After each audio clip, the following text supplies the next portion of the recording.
This evening, right here on News, we are coming at you from our brand new studios on Sunset and Vine at the LA Film School. Now, this man just tore it down at the all-new Ivar Theater. Ladies and gentlemen, make some noise for the one and only Machine Gun Kelly.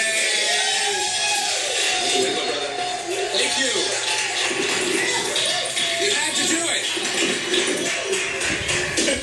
Right, you always have to do that. Every time I have a couch and do an interview with you, anyone, you have to jump on it and stuff, so it's only right. Welcome to our first guest right here in these studios. You just tore it down over on our brand new Ivar stage. Yeah.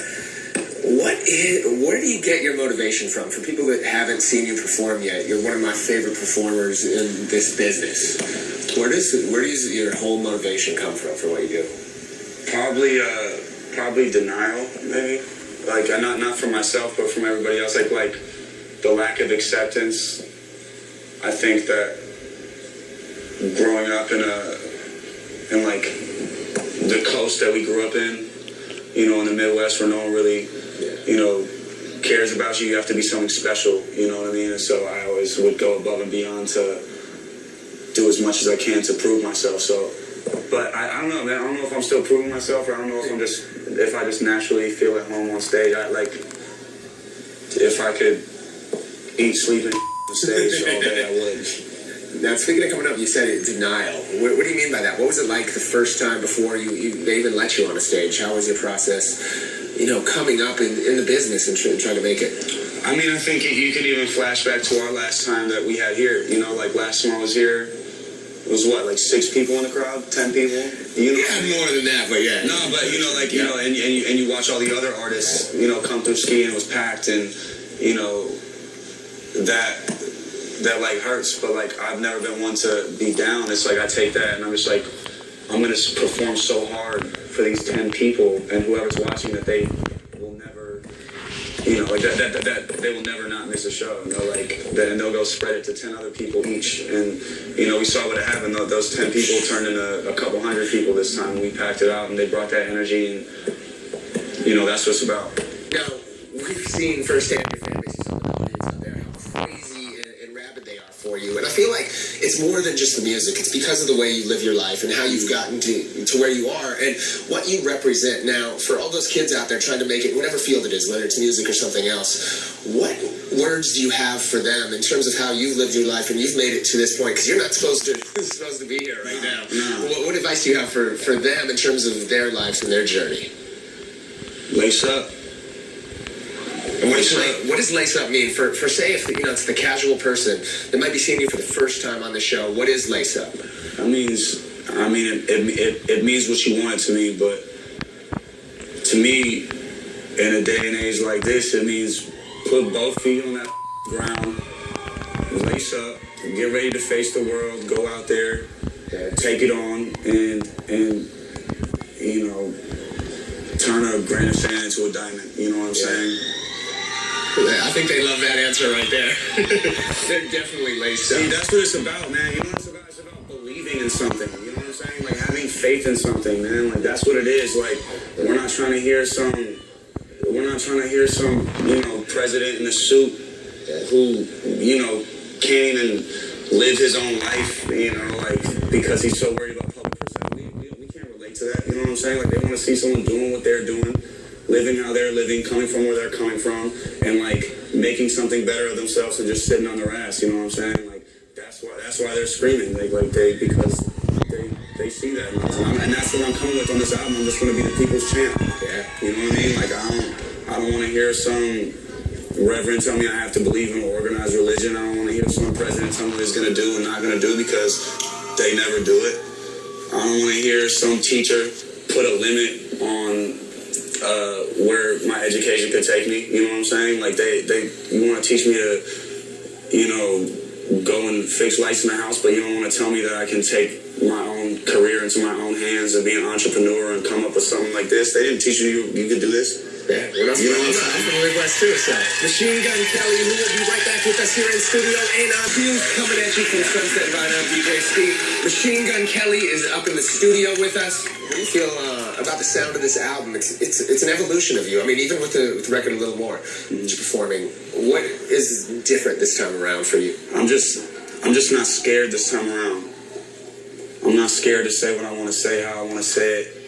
I've seen a lot of ugly things in the past 3 years since I put that album #1 out. I've seen a lot of beautiful things, and like, I'm just ready to spill it all. I'm ready to tell people how it really is in the city, you know, because the city that they see is on Sports Center, and that's not what we see in Cleveland. I'm ready to divulge personal things about myself in this album that I wasn't ready to talk about on the last one. I'm ready to show people that we're so much bigger than just, you know, like a bunch of kids partying or something. Like, you know, like how I was perceived before. It's like I've always been super instrumental. I've always been very musical and very artsy, and it's I don't know. It's just time for people to see that. And you have people that have been extremely successful that you probably looked up to growing up. Yeah. When they're saying stuff and you don't necessarily know if you agree with it, how did you react and get through that? Dude, I just got through that, man. I was in a slump, dude. That first album, I mean, like you said, you know, it just seemed like it was all geared up to win. Yeah. You know, when that first album came out and I saw my peers go like this, and we kind of just skated by. I was like, you know, I was like, damn, you know, I was hurt. And again, you know, that I kind of got generalized and like labeled as this guy that I wasn't. You know what I mean? They were talking about certain songs, and I'm like, well, why didn't you hear this song? Like, why aren't you talking about this song? The song is amazing, but you're focused on, you know. I'm not scared, man. I'm ready to step up and be a leader for this generation and be a voice for this generation. And all these people can act like they're talking for these kids, but it's just an act. Like, I'm still one of those kids, man. Like, this means the world to me, and that's what this album is about. And I just know things are gonna change, man. I feel it. I feel it. I believe in, like, Gotta love it. Mgk Kelly is rocking with us right now on Ski TV. Right now we're going to toss to a segment. We'll be right back for much more. We are live at Sunset and Vine with Mgk Kelly up here on Ski TV. So we've talked a lot about your music, but one thing that you've been doing a lot of recently is this whole acting thing. You got the bug now, don't you? Yeah, I got the bug. So, I mean, first up, you were just telling me you piloted something for Showtime? Yeah, I just did a pilot for a Showtime series directed and written by Cameron Crowe. Oh, little name. Executive produced by J.J. Abrams. Wow, those are some names, man. Yeah. And I mean, it's sick, dude. I play I don't even know what I can say what I play. I play a guitar tech. Wow. And it's just... You look like a guitar tech. Thanks. You play well. Now, you also got this SLC Punk sequel that's debuting in Cannes. Yeah. What was that like? I mean, that's such a cult classic 20 years ago. People don't... I mean, probably your fans weren't even old when it came out, but legendary fiction, now you're in that. What's that like? Filming the SLC Punk sequel was interesting. It was like... I spent all my money at this bar that's like right next to my hotel. And I discovered what Moscow Mules were, and they served like a mean Moscow Mule. So I lost all my money from the film and Moscow Mules. So how do you like acting? How is it a way for you to kind of express yourself and in the same way that music does get your energy and artistic, I guess, feelings out? Is it a way for you to kind of express who you are? Is it a way for you to kind of play somebody else? How does acting kind of serve yourself mentally? I'm just in love with the fact that, you know, video and photos like capture a moment in time, and they live forever.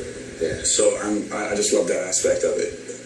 Something about that like excites me. So what do you want to do more of now? Is it the music? Is it the acting? Is it half and half? How do you devote your time? Dude, I don't know how long I'm gonna be here. So like, I just want to do everything I possibly can. Like, I want to direct and write a short film this year. I want to put the second album out. I want the Showtime series I'm going to get picked up. Yeah. I want to do a tour. I want to go overseas. I want to be a good pops. I want to be a good friend. There's something that I feel that's happened over the past couple of years. Maybe it's just that you're so comfortable with where you are right now with the music, with your life, with your career, and coming out. But you definitely seem like, I've seen you in the past, and you could tell that there was this chip on your shoulder for sure. I mean, that's always, I think, there. Yeah. But you seem, I guess, more relaxed and at peace with everything right Man, because this album's about to change our lives. Why do you say that it's going to change your life? I mean, you've already had success. You're already selling out shows. I mean, you can sell out shows the rest of your life with these fans. Yeah. Anywhere that you go. But why do you say your life is about to change right now with this specific album? Because, like, I'm a fan of this album. And, like... You really like this project. I'm speaking, like, dude, it's just saying what needs to be said, you know, like, a little more. Like, that... Like, the world just needs that, dude. Yeah. The world just needs that. The college just got shot up in Kenya. Like, there's hundreds of bodies laying on the camera on a picture. This is wild, man. Like, there's people, there's friends of mine that were in the Till I Die video that are no longer with us. Are serving Fed time. One of them, when that video got shot 13 times, and survived. And it's in the remix video. Wow. Do you know, like, it's just like, I see this stuff, man. I see what's going on, and I'm talking about it and reporting it and telling the world, you know. And I still see you still got a lot of the same homies around. A lot of artists that you see this kind of come and go and different things, but I see pretty much the same crew around you. How does that feel for you? The illest thing ever, man. Right. I never wouldn't trade it for the world, dude. It's so tight. It's just kicking with the same guys all the time. Right.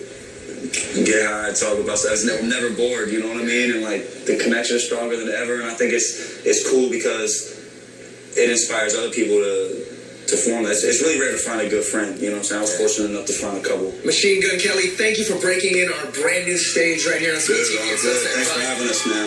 Really appreciate it. Still got one more performance to go, and of course we got an album, a movie, TV show, everything.